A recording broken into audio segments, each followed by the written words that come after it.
another get ready with me. Panandalian lang to, guys. And so, marami ako dito ngayong mga makeup. Ito pa.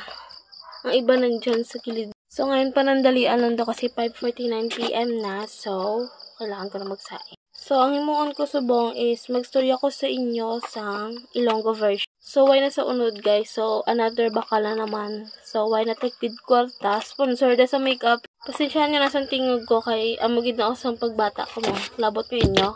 Charot. So, unahan ko lang i-blend pa daan na isang maayos. So, para hindi ta magka-problema. Tapos ako mag-moisturize. Sunod ko naman is foundation. Gusto ko sa duwa, aring BLK, tapos itong liquid foundation. Aring liquid foundation hindi ni sa waterproof, kay permi naman ni sa mairis man nila yun. Clean girl lang talaga atake ya, tapos wala lang, nami lang sa. So, okay na naman ko niyang duwa, so gamiton ko duwa ni kabilog, okay?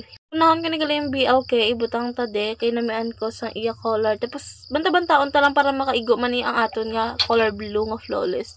Kanami gid ni sa guys, kanami gid parte-parte.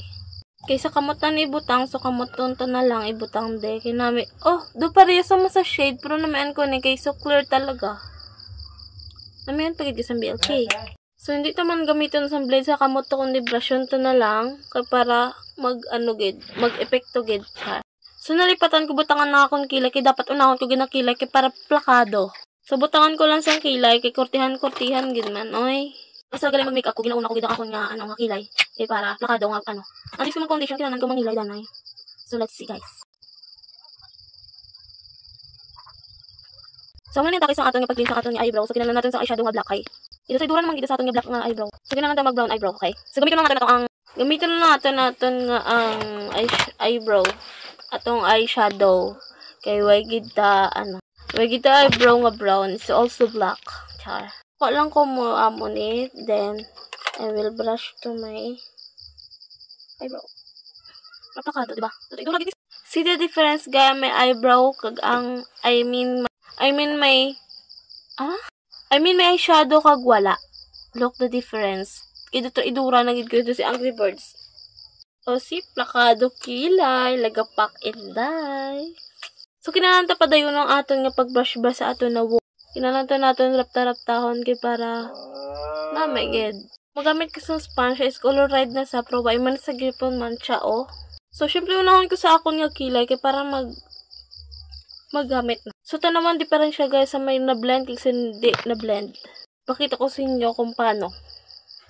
Nahon ko lang sa akong nga kilay. Ayun. Kanamay guys. Kanamay isang pag-blend. Kanamay sa galiiting ubon ang amunisaw nga foundation.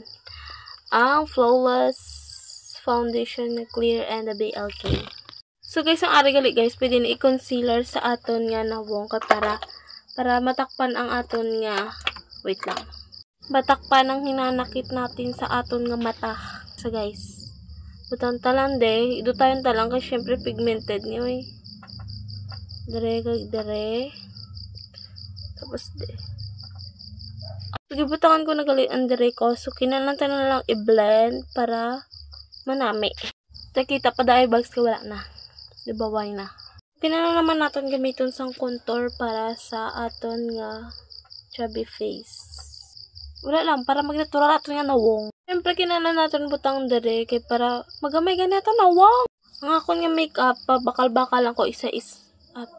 And so far, brown out dere. So, hindi ko tapuson, sa susunod na adlaw na lang aton tapuson. So, next video naman naton. So, ihilamuson ko na akong guya. So, brown out man good. Amo na tsura ka guya ko. Why gid suga? Plakado kilay day. So, brown out sinay kay Gabagyo. So, let's do it. Bye-bye.